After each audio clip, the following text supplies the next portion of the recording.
Hello, and welcome back to the Church We Dream of. This series that we're in right now is exploring the book that I just released called Emotions as Messengers. And we're talking about different parts of it and what it covers. And in the previous episode, we talked about part one. Part one is identifying the fact that we have emotions, that they're messages from God, and that those messages give us information about our identity and our purpose. And learning to hear that message can be blocked by traumatic experiences that disconnect us from ourselves and from each other. There's a lot of theological work that goes into having that conversation. There's a lot of psychology that goes into that conversation. But once you've read part one, the question you're going to be asking is great. Now that I know that emotions send messages, what is the message? So that's where we get into part two. Part two, I love because we go through 7 primary emotions and we ask 4 questions from each emotion. And the questions are 1, what is the emotion trying to communicate? Question 2 is how does it reflect the character and nature of God? Question 3 is how has trauma shaped the way we experience or avoid this specific emotion? And what does it look like to receive its message well in our lives and in our relationships? 2 is like the meat of this book. If you only read one section, I would ask you to read part 2. You should read all 3 parts to get the full experience, but part 3 is based out of the blog series that I did a year ago. It is the heart behind this book and what I think makes it really fun. I mean, the first part 1 is incredible, lays a beautiful foundation, but I just love the practicality of part 2, where we really get into, okay, thanks, that's a nice theory, but what does this look like? And then part 3, we start talking about how do we handle these emotions in relationship. But that comes later. So today we're going to talk about the first couple of emotions in part 2. And the first emotion that we start with is joy. So let's take a look at what I say about joy in chapter 4. What is joy trying to communicate? Joy says something. Okay, disclaimer. I'm reading an old draft. Like hours of editing has been done to this. So it's not exactly what you'll find in the book, but it's pretty close. It's the general idea is there. So, okay. What is joy trying to communicate? Joy says something good is happening and you are safe enough to receive it.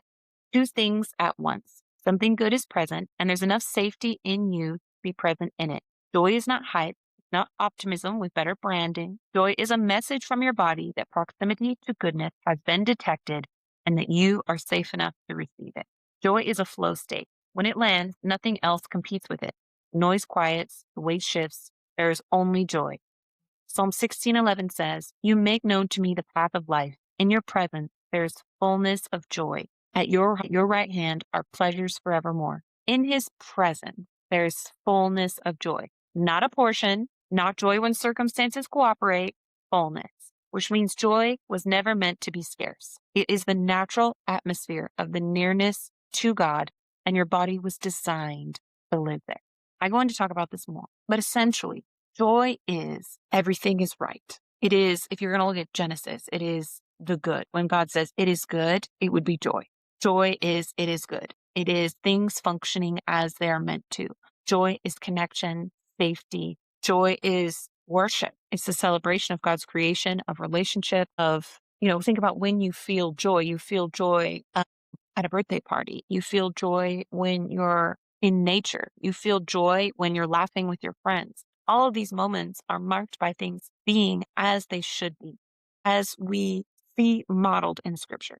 So the experience of joy in our body is a chemical invitation to notice that God is with us, that his creation is good, that we are experiencing a good thing, that we are in the presence of God. I talk about in this chapter that we tend to stifle joy. We tend to go, "Oop, that's too much." Like, wow, that's a big loud thing. Joy can be loud. Joy can be loud. Children are really good at having loud joy. But joy should be big because it is honoring the biggest thing that's ever been, God, Yahweh, the creator of all things. When you go to a sporting event, there's a lot of cheering because there's joy. There's joy at the beginning of the game, like what's going to happen, or we're celebrating the fact that we've made it to this part of the tournament. Loudness, bigness, joy is the way that we give honor where honor is due. It is the way that we acknowledge this is we're celebrating. And the ultimate thing we're celebrating is God. So when we experience joy, our body is honoring God. It's celebrating God's creation. I go on to talk about all the reactions we have to why we don't want to feel joy. And I highly recommend you read those because there's a lot of resistance to joy in our bodies, and that is valid. It is there for a reason. That is where we talk about what is the impact on trauma for how we feel joy. But I want to focus in this conversation around what does it look like? What is joy's message and what does it look like to receive it well? So, what does it look like to receive joy well? Receiving joy is an act of surrender. It requires the nervous system to agree, even briefly, that the king is here and trustworthy, which means releasing the self rescue project long enough to be present to a good moment. That is not a metaphor. That is functionally what is happening in the body when you let joy land. You are allowing your nervous system to register God is here and he is safe. You are giving the body an experience that begins slowly to rewrite the footnote. The footnote is a theme that I use throughout the book that talks about our trauma responses. So you are allowing joy to rewrite your trauma experience. This is not willpower. You cannot decide your way into joy, but you can create conditions in which joy becomes more possible, in which the body gets more evidence that the king can be trusted with the good moments and not just the hard ones. And then I go through and give you very specific ideas for how you can learn to receive joy more intentionally. So that's joy. All right, let's look at the next one. The next one is one of my personal favorites, okay? Anger. Let's talk about it. Let's talk about anger because anger is one that we're just not that comfortable with. We're just not. If we were uncomfortable with joy, we are a million times more uncomfortable with anger in the church specifically. Because here's the thing. We are much more ready to be angry in our bodies, whereas in our bodies, we're less ready to feel joy.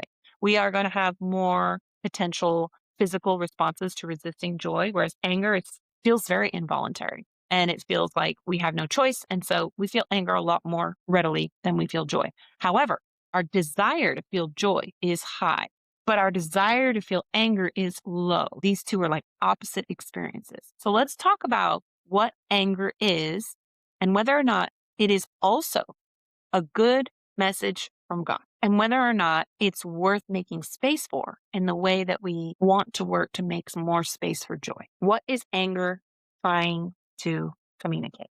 Anger has one message. It is not subtle. Something that matters needs defending. A value has been threatened. A boundary has been crossed. Something God has declared good is being treated as if it is not. The body, which knows what God has declared good because it was made in his image, responds. It flares, it rises, it moves toward. Anger is the emotional immune system. When something foreign and harmful enters a space that was meant to be safe, a relationship, a community, a body, child's life, anger responds the same way the physical immune system responds to a pathogen, not with malice, with purpose, with the singular focus of protecting what belongs and expelling what does not. This means that anger is fundamentally an act of valuing. You cannot be angry about something you do not care about. Anger tells you exactly what you are made of, what you're willing to go to the mat for, what you cannot watch be destroyed without something in you rising up and saying no. I go on to talk about the character and nature of God and how anger is about defending what's right and how God does this all the time. And when we're made in his image, we're going to have a chemical process in our body that mirrors God's desire for justice, God's desire to defend the poor, the orphan, and the widow. That feeling in us is good. Anger is an important feeling. I talk about how we get righteous anger confused with trauma anger or self-protective anger, which it's a little tricky. I choose my words carefully in this chapter because anger is self-protective. It's supposed to protect you. Sometimes anger is absolutely about just keeping yourself safe. Other times it's about keeping others safe, and that's okay too. You can have anger about protecting yourself. This isn't just about protecting other people. A lot of the time, your anger will be your body telling you, hey, something about you is valuable here. Something about you is valuable here. And something needs to happen to make sure that that part of you stays safe. This is an interesting conversation to have because many of us, the things that we get angry about for ourselves, we do a lot of self-denial, a lot of like, well, that doesn't really matter, or I shouldn't really be angry about that. Or we swing to the other side and get really angry about everything. I talk about that in this chapter.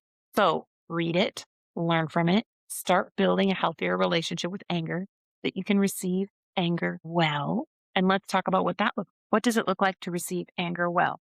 When anger is freed from the self-rescue project, i.e., when anger is freed from our trauma response or from our lack of understanding of what anger is actually for and what God created it for, and when anger is restored to its rightful place as a defender, a healthy defender of justice, it becomes what it was designed to be: purposeful, directive, and restorative. Receiving anger well starts in the same place that every other emotion starts. How often have you thought about anger as being restorative? This is one that I have been sitting with a little bit more since finishing writing this book. I already liked anger anyway. I've already spent time with anger. But specifically sitting with anger being restorative, we tend to think of anger as destructive, and that's why we resist it. And in some way, anger is destructive. It is about taking apart or dismantling things that are not good. If we're going back to Genesis, when God said it is good, there are other things that in Genesis he looks at it and says, this is not good. And that specifically happens later on when man makes wicked choices. That's a loaded conversation. How do we navigate that? How do we navigate the real time experience of anger that's righteous and is protecting what is good versus anger that is harmful? And learning to be in a right relationship with anger through understanding how God is angry and how trauma impacts your anger will empower you to have restorative anger, anger that protects and defends what is good. Okay, let's do another one. Surprise. Surprise is one of the primary emotions, and I really enjoyed studying it a little bit more to write this book because it's not one that I think a lot about, and that's because it's short. It's a short emotion. So what sort of impact does a short emotion have? Like surprise is brief, doesn't last very long. So what is the purpose of surprise? So let's look at what the message of surprise is. Surprise is the shortest emotion. Psychologist Paul Ekman, whose foundational research on the basic emotions, documented that surprise lasts only a fraction of a second, described it as uniquely transitional. It hands you off immediately to something else: joy or fear, wonder or dread, curiosity or shutdown. But in that fraction of a second, it delivers a very specific message. Reality is larger than your predictions. That's the whole thing. You expected one thing, something else happened. For just a moment, before your brain catches up and starts sorting and labeling and deciding what it means, you are standing in pure, unscripted present tense. This kind of interruption is not a malfunction. It is the system doing exactly what it was designed to do when it encounters something it did not see coming. It is the moment your nervous system says, wait, stop, pay attention. Something is happening that your existing categories cannot yet confirm. When you think about surprise as an emotion that causes you to lift up your eyes, all sorts of scripture starts running through our mind, all sorts of biblical stories, right? How many times in the Bible are the Israelites surprised? Are the characters in the story surprised? Are the humans living their life? I mean, like every single one. Every single story has a surprise in it, has something in it that draws the attention of the person living that life and us, the reader, and goes, what? I didn't expect that to happen. That's not quite what I thought was going to happen. The purpose of the surprise is to highlight the fact that there's something more going on, that our preconceived notion for how this story is going to end, how this life is going to play out, how this relationship is going to go, is less than what God has planned for it. And surprise is the transition into dreaming bigger, thinking bigger, lifting our eyes from our perspective to God's perspective. Surprise shakes us back into the presence of God, back into intentionally going, wait, God, I'm going to need you to fill me in here. You're going to need to give me more information because what I thought is not sufficient. I don't have enough information to assess the situation. Surprises, we have a lot of feelings about surprises. We've had good surprises, we've had negative surprises. And I talk about how do we respond to both and what does that narrative build in our nervous system. But when we've learned through all of that, how does God use surprise? How had we responded well? And how have we responded with trauma responses to surprise? Eventually, we can receive surprise well. And what does that look like? Receiving surprise is perhaps the most direct practice of surrender available to us. It is the moment the body gets to agree, even briefly, that there is more to this life than we will ever be able to see or understand. Receiving surprise well is, at its core, a practice in releasing the illusion that your predictions keep you safe. when it is in fact God alone who holds the world together. It's a little humorous that we have to be reminded of this, but we do. And surprise is one of the main ingredients that does. All right, I think we have time for one more. Let's do one more. Sadness. In this chapter on sadness, I specifically highlight just common sadness. There is grief for sure. And there's lots of books written on grief that are incredible. To add something to this resource that I feel like is missing from a lot of emotional health, spirituality curriculums that we have is just talking about everyday sadness, just normal sadness. So that's something you can look forward to in here. It's just what do we do with just the minor inconveniences? And do those minor inconveniences of sadness add up to something? And are they worth our attention? That's something we look at. But what is the message of sadness? Whether it's huge grief or a minor moment, let's take a look at what the message of sadness is. Sadness tells us that something matters. Clean, simple, and profound, that is the message. You thought something was beautiful, something's worth loving, worth keeping, worth hoping for, and now it has changed, or it is gone, or it never quite arrived in the way you needed it to. That loss is worthy of being respected with feeling. Sadness is the emotion that honors value through grief. It is the body's way of saying, this was not nothing.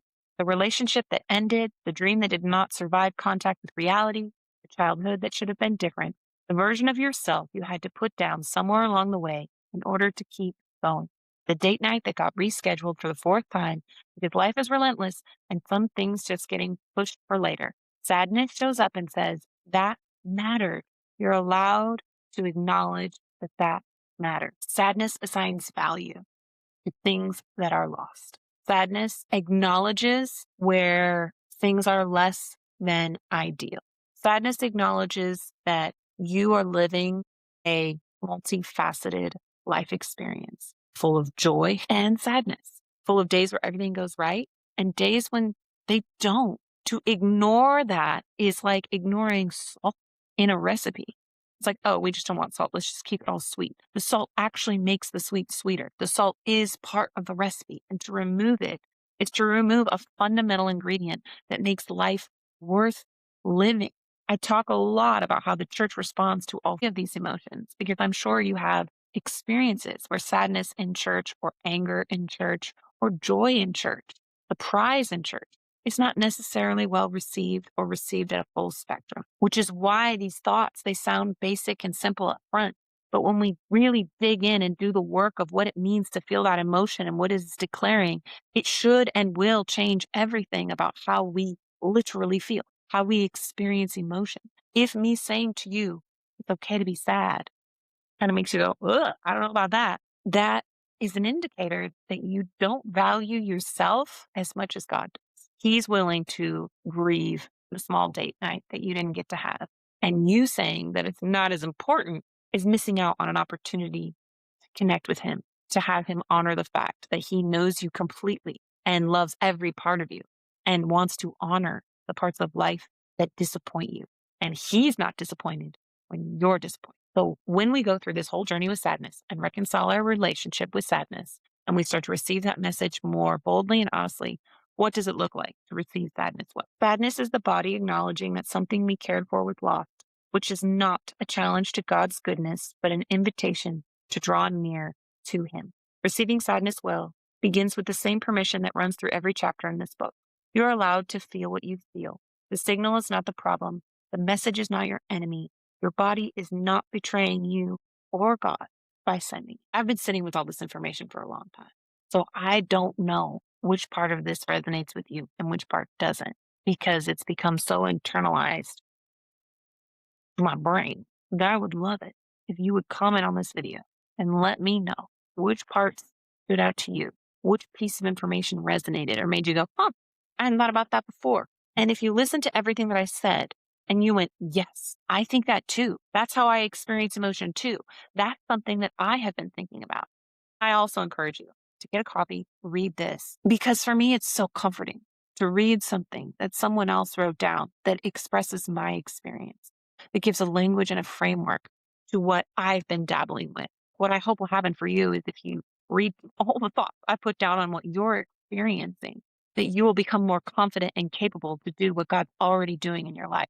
You'll become more confident and capable to empower others to feel their emotions because this gives a language and a framework for how to do. So let me know what stood out to you. I would love to hear if this is what God's already speaking to you. I'd love to hear if this is all new and you're like, wow, I didn't even consider that this was a framework. What feels uncomfortable? Let me know. In the next episode, we're going to unpack three more emotions, and then we're going to talk about mixed emotions, which I think is very fun. So thank you so much for being here, for being curious, for being willing to learn about emotions, even though there's so many resources out there that could talk about that. And I look forward to as we learn how to feel again together, it helps us build the relationship with God, the families, and the churches that we dream of.